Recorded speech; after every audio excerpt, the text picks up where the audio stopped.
Hello, हाय, नमस्कार मैत्रिणींनो. पुन्हा एकदा शंभूज क्रिएशन या चॅनल वरती तुमचं अगदी मनापासून स्वागत आहे.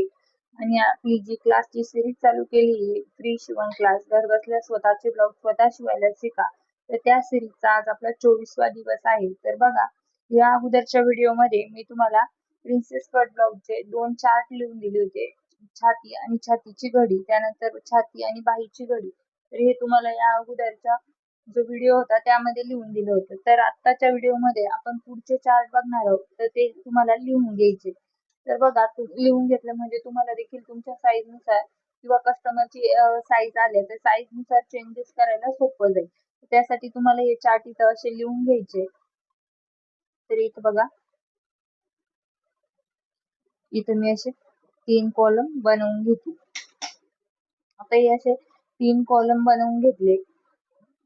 छाती, गळारुंदी, शोल्डर आणि मोंडा. तर आता आपण इथं असं वरती लिहून घेऊ. छाती, गळारुंदी, शोल्डर, मोंडा. तर बघा, तुम्हाला तुमच्या साईज नुसार कसं मेजरमेंट टाकायचं, तर साईज प्रत्येकाची वेगवेगळी असते. सर्वांची साईज ही सारखीच नसते. त्यामुळे साईज नुसार चेंजेस कसे करायचे, गळारुंदी कशी टाकायची, त्यानंतर शोल्डरचं मेजरमेंट, मोंडा, तर यासाठी आपल्याला हे चार्ट लिहून घ्यायचे. तर बघा, ही आता जी सुरुवात असते छातीची, तर 28 पासून ते 48 पर्यंत आपली छातीची घडी असते. तर आता आपण हे लिहून घेऊ. इथे आपल्याला लिहायचे 28 साईज. तर 28 साईज आपल्याला गळारुंदी टाकायची आहे. तर बघा, इथे तुम्ही 2.25 पण टाकू शकता किंवा 2.5 इंच देखील टाकू शकता. तर इथं आपण अगोदर आता 2 आणि वरती अशा 2 लाईन म्हणजे झालं 2.25. त्यानंतर 2 आणि मध्ये असा डॉट आणि मागे 5 म्हणजे झालं 2.5 इंच. समजलं? त्यानंतर शोल्डर कसं टाकायचंय 28 साईजला, तर बघा, इथून 2.5 इंच शोल्डर, त्याच्यामध्ये आपल्याला अर्धा इंच शिलाई मार्जिन प्लस करायची असते. तर इथं आपण अर्धा इंच ही मार्जिन आहे आपली, ही जी अर्धा इंच प्लस केलंय तर ही आपली मार्जिन, म्हणजे आपलं शोल्डर किती होईल, 3 इंच. समजलं? अशा पद्धतीने तुम्हाला मार्किंग करायचे. म्हणजे आता हे 3 आणि हे 2.5 किती झालं, 5.5 इंच. म्हणजे शोल्डरचं जे मार्किंग येईल तुमचं 5.5 इंच येईल, गळारुंदी 2.5 इंच येईल. अशा पद्धतीने 2.5 इंच म्हणा किंवा 2.25 इंच, असं तुमच्या साईज नुसार. त्यानंतर बघा, मोंढा किती घ्यायचा आहे, तर तुमच्या आता ही जी 28 साईज आहे, 28 साईज नुसार मोंढा घ्यायचा आहे आपल्याला 5.5 इंच. समजलं? 28 साईजला आपण मोंढा किती घेणार आहे, 5.5 इंच. त्यानंतर पुढची जी साईज आहे ती आहे 30 साईज. आता 30 साईज नुसार बघा, तुम्हाला इथं गळारुंदी घ्यायची 2.5 इंच. इथे मी 2.5 इंच लिहून घेते. त्यानंतर पुढं शोल्डर घ्यायचे 2.5 इंच, त्यामध्ये प्लस घ्यायचे आपल्याला शिलाई मार्जिन. हे अर्धा इंच जे आहे ते शिलाई मार्जिन आहे, लक्षात घ्या. इथे शिलाई मार्जिन घ्यायची अर्धा इंच, म्हणजे आपले शोल्डर होईल 3 इंच. समजलं? त्यानंतर बघा, 30 साईजला आपल्याला मोंढा घ्यायचा आहे 5.5 इंच. समजलं? 28 साईजला गळारुंदी घ्यायची आहे 2.25 किंवा 2.5 इंच, शोल्डर घ्यायचे 2.5, त्याच्यामध्ये शिलाई मार्जिन ही जी अर्धा इंच प्लस केलंय हे शिलाई मार्जिन प्रत्येक शोल्डर मध्ये ऍड होणार आहे. समजलं? त्यानंतर मोंढा घ्यायचा आहे 5.5 इंच. 30 साईजला 2.5 इंच गळारुंदी, शोल्डर घ्यायचे 2.5, त्याच्यामध्ये प्लस करायचं आहे आपल्याला अर्धा इंच शिलाई मार्जिन, म्हणजे आपले 3 इंच होतील. आणि मोंढा घ्यायचा आहे 5.5 इंच. सेम तुम्हाला हे चार्ट अशा पद्धतीने लिहून घ्यायचे. त्यानंतर आपण पुढची साईज घेऊ, ती म्हणजे 32 साईज. तर 32 साईज नुसार आपल्याला इथं गळारुंदी घ्यायची 2.5 इंच, त्यानंतर शोल्डर घ्यायचे 2.5 इंच. समजलं? शोल्डर किती घ्यायचे, 2.5 इंच, प्लस आपल्याला त्याच्यामध्ये शिलाई मार्जिन प्लस करायची अर्धा इंच, म्हणजे किती झालं आपलं 3 इंच. तर तुम्हाला देखील सेम याच पद्धतीनं मी चार्ट लिहून देते, सेम त्या पद्धतीने फॉलो करून तुम्हाला जे मेजरमेंट आहे ते घ्यायचे तुमच्या साईज नुसार. त्यानंतर बघा, आता मोंढा किती घेणार आहे आपण, 32 साईजला देखील आपण मोंढा 5.5 इंच घेणार आहे. समजलं? आता झालं 32 साईज. त्यानंतर आपली पुढची साईज आहे ती 34 साईज. इथं आपण आता 34 साईजचे लिहून घेऊ. त्यानंतर 34 साईजला आपल्याला गळारुंदी घ्यायची 2.5 इंच, त्यानंतर शोल्डर घ्यायचे 2.5 इंच, त्याच्यात प्लस अर्धा इंच शिलाई मार्जिन, म्हणजे किती झाले 3 इंच. त्यानंतर मोंढा बघा, आता 34 साईजला मोंढा तुम्ही 5.5 इंच देखील घेऊ शकता, किंवा तुम्हाला 5.25, आता 5.5 इंच जास्त टाईट होत असेल, तुम्ही 5.5 5.25 इंच घेतला तरी काही हरकत नाही. तर बघा, इथं 5.5 इंच घेतला तरी काही हरकत नाही, किंवा 5.25 घेतला तरी काही हरकत नाही. इथं आता मी 5.25 असा 5 लिहायचा आहे, त्याच्यानंतर वरती अर्धा इंच आणि वरती 2 लाईन. हे झालं तुमचं 5.25. आता तुम्हाला हे जर समजलं नाही तर ब्रॅकेट मध्ये लिहून घ्यायचंय 5.25 34 साईज नुसार. मोठा तुम्हाला आज जर 5.5 इंच टाईट होत असेल जास्ती तर 5.25 घेतला तरी काही हरकत नाही. त्यानंतर आपल्याला 36 साईज नुसार बघायचंय. 36 साईज नुसार जी गळा रुंदी ती घ्यायची 2.5 इंच, शोल्डर घ्यायचे आपल्याला 2.5 इंच प्लस शिलाई मार्जिन अर्धा इंच, आणि किती झाले मग 3 इंच आपले शोल्डर झाले. त्यानंतर पुढे सेम तुम्ही 5.25 जो आहे 36 साईजला 5.25 मोठा घ्यायचा आहे. इथं आपण मी लिहून घेते तुम्हाला 5.25. तर बघा 5 लिहायचं, त्याच्या डोक्यावर अर्धा इंच आणि मग वरती अशा 2 लाईन. आता हे जर तुम्हाला समजलं नाही तर ब्रॅकेट मध्ये लिहून घ्यायचंय 5.25. तर बघा असं 5.25 लिहून घ्यायचं ब्रॅकेट मध्ये, म्हणजे तुम्हाला समजायला सोपं जाईल.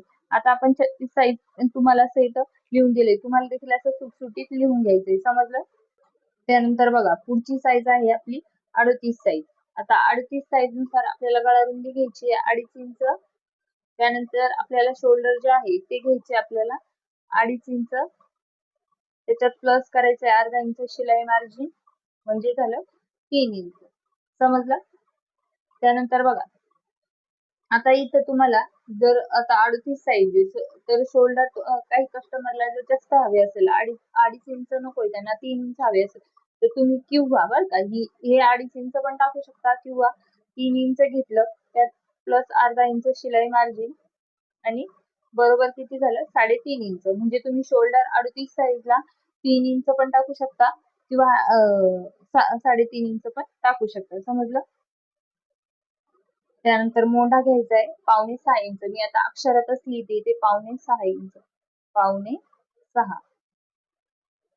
38 साईज ना. त्यानंतर पुढची साईज आहे म्हणजे 40 साईजला आपल्याला गळा रुंदी घ्यायची 2.5 इंच. त्यानंतर शोल्डर घ्यायचे 3, त्याच्यामध्ये प्लस करायचे आपल्याला अर्धा इंच शिलाई मार्जिन, म्हणजे किती झाले 3.5. किती झालं 3.5.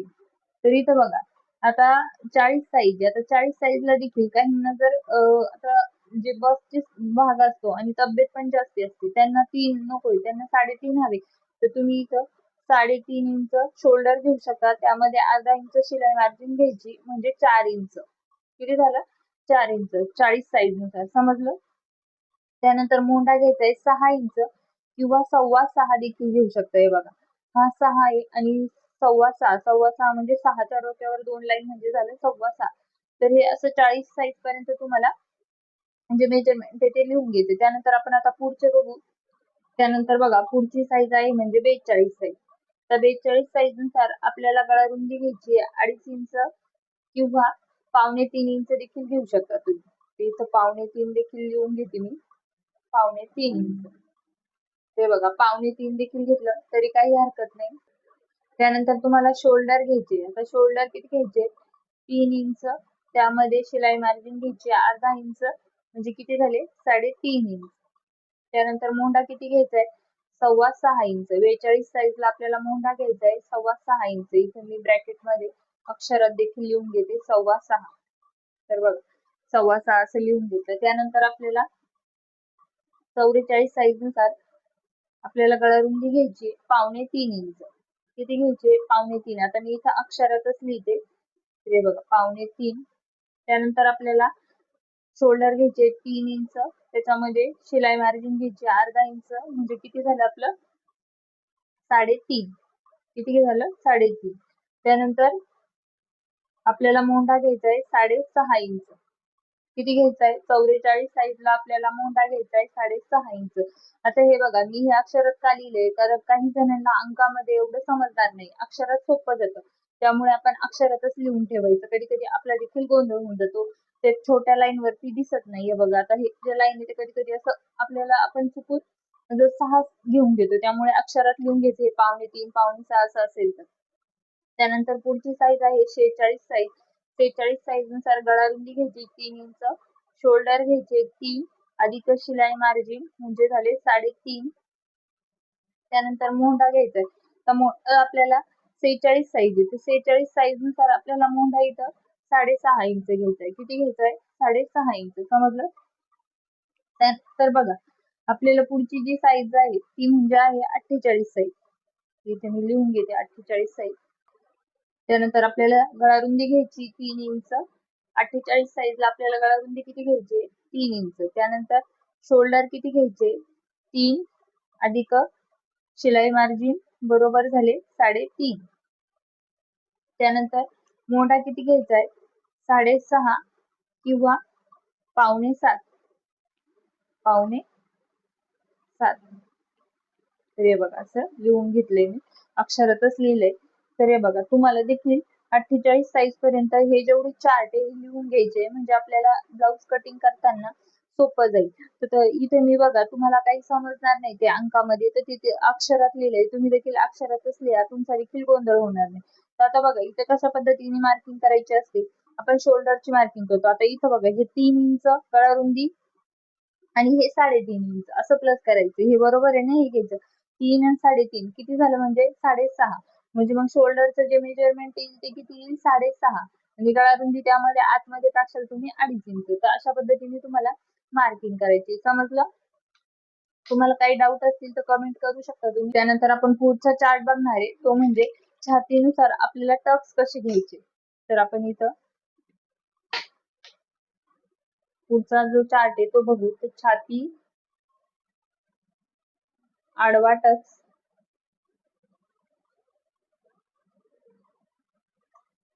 त्यानंतर टक्सचा उभा पॉइंट म्हणजे टक्सची लांबी, टक्सचा उभा पॉइंट म्हणजे टक्सची लांबी जरी लिहिलं तरी काही हरकत नाही. तर हे बघा, आता छाती तर 38 साईज नुसार आता आपली 28 साईज नुसार, इथं 28 साईज नुसार आपला जो आडवा टक्स असेल तो किती? 3.5 इंच. किती? 3.5 इंच. त्यानंतर टक्सचा उभा पॉइंट किती येईल? त्याच हे जिथून 3.5 टाकलं तिथून वरती आपल्याला टाकायचं असतं 4 इंच. त्यानंतर 30 साईज नुसार देखील आपला टक्स येईल 3.5 इंच, उभा पॉइंट येईल 4 इंच. त्यानंतर 32 साईज साठी 3.5 इंच आडवा टक्स, त्यानंतर उभा जो आहे तो येईल 4 इंच. 34 साईज नुसार देखील 3.5 इंच, सॉरी आता हे 2 लिहिल्या गेलंय, तर 2 देखील म्हणजे 3.5च आहे. तुम्हाला नवीन जे असतील त्यांना समजणार नाही, तिथं 5 करून घेतलं म्हणजे 3.5. तर 34 नुसार 3.5 आडवा टक्स, उभा जो असेल तो 4 इंच येईल. समजलं? तर अशा पद्धतीने तुम्हाला देखील लिहून घ्यायचंय. त्यानंतर आपण जे पुढचं आहे तर ते पुढचे टाकून घेऊ. पुढचे जे आता आपण 34 पर्यंत लिहिले, तर पुढचं जे आहे ते आहे म्हणजे 36. तर 36 साईज नुसार, तर बघा 36 नुसार आडवा टक्स येईल आपला 3.5 इंच. त्यानंतर उभा जो टक्स आहे तो 4 इंच किंवा 4.5 इंच, 4 किंवा 4.5 इंच टाकला तरी काही हरकत नाही. त्यानंतर 38 साईज साठी 3.5 इंच.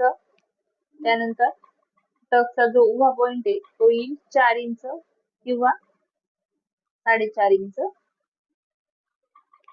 त्यानंतर बघा 40 साईज नुसार जो टक्स आहे आडवा टक्स तो किती? 4.5 इंच. तर 4.5 कसं लिहायचं?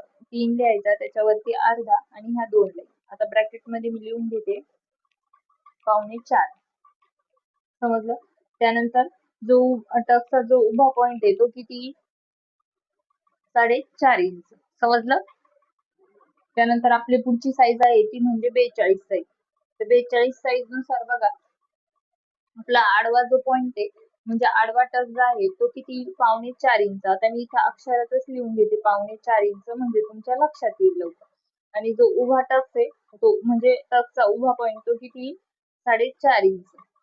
त्यानंतर 44 साईजला देखील आपला जो आडवा टक्स आहे तो येईल 4 इंच.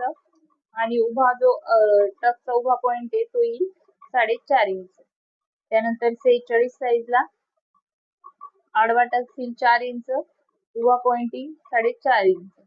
त्यानंतर 48 साईजला टक्स येईल आडवा 4 इंच आणि उभा येईल 4.5 इंच. समजलं? तर अशा पद्धतीने आपण ही 28 ते 40 साईज नुसार आडवा टक्स किती घ्यायचा, त्यानंतर तिथून उभ्या टक्सचा पॉइंट किती घ्यायचा, किती मार्किंग करायचं ते हे देखील साईज नुसार आपण लिहून घेतले. तर इथं बघा, आता उभा आणि आडवा टक्स कुठून कसा घ्यायचा तर इथे मी तुम्हाला एक डायग्राम बनवून दाखवते. तुम्हाला देखील वाईट सेम बनवून घ्यायची. तर मी दुसऱ्या पेपरवर बनवते म्हणजे तुम्हाला इथं समजणार. तर इथं बघा, मी असा कार्डशीट पेपर घेतलाय. इथे मी अशी अंदाजित एक डायग्राम बनवून घेते.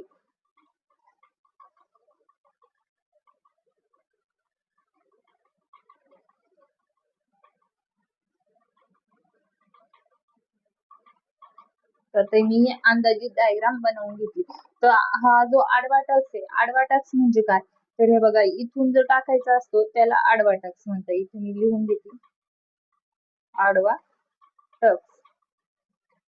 हे बघा, इथून त्या फोल्ड बाजूतून आपण मेजरमेंट टाकतो ते इथे टाकायचं असतं. आडवा टक्स जे मी तुम्हाला साईज नुसार लिहून दिलंय तर ते तुम्हाला इथे टाकायचे. त्यानंतर उभा टक्स, टक्सचा उभा पॉइंट म्हणजे बघा इथून, आता ही जे टाकलं तुम्ही इथं आडव्या टक्सचं मार्जिन, तिथून वरती जे असेल तो उभा पॉइंट म्हणजे टक्सचा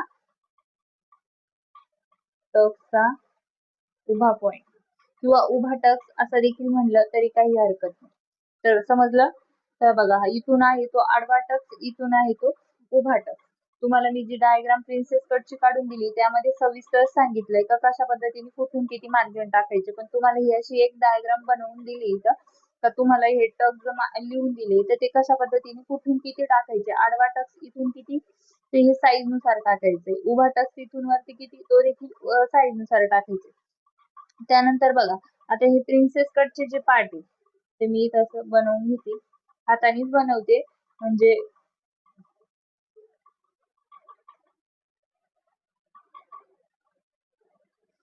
आता मी तसं तुम्हाला म्हणजे आपण ब्लाऊज वर कट करू तेव्हा तुम्हाला सांगेल की कशा पद्धतीने.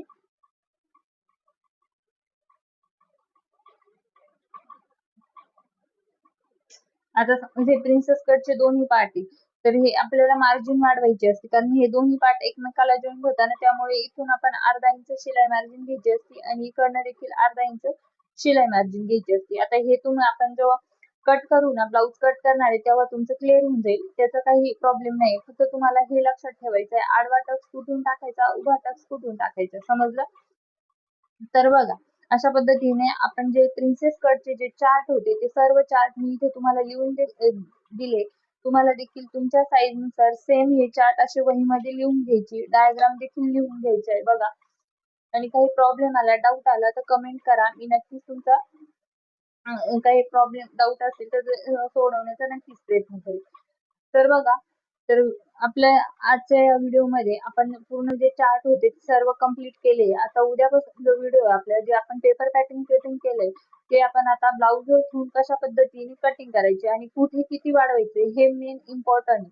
आपण पेपर पॅटर्न जरी कटिंग केली पण जर आपण त्याच्या पुढचा व्हिडिओ बघितला नाही कशा पद्धतीने पॅटर्न ठेवायचे, कुठे मार्जिन वाढवायचे ते जर आपल्याला समजलं नाही तर आपलं ब्लाऊज शिवताना मिस्टेक होईल. त्यासाठी आपल्याला पूर्ण जे व्हिडिओ आहे ते स्टेप बाय स्टेप फॉलो करायचे, म्हणजे तुम्हाला देखील तुमचे जे प्रश्न आहे त्याचे उत्तर भेटून जातील. तर चला, आजचा व्हिडिओ आवडला असेल तर व्हिडिओ लाईक करा, शेअर करा. आपल्या चॅनल कोणी नवीन असेल तर चॅनलला देखील सबस्क्राईब करा आणि असाच सपोर्ट राहू दे. तुम्ही जी आपण ही सिरीज चालू केली याला सर्वजण खूप भरभरून प्रेम करत आहात, त्यामुळे तुमचे सर्वांचे मनापासून खूप खूप आभार. चला, भेटूया उद्याच्या व्हिडिओमध्ये.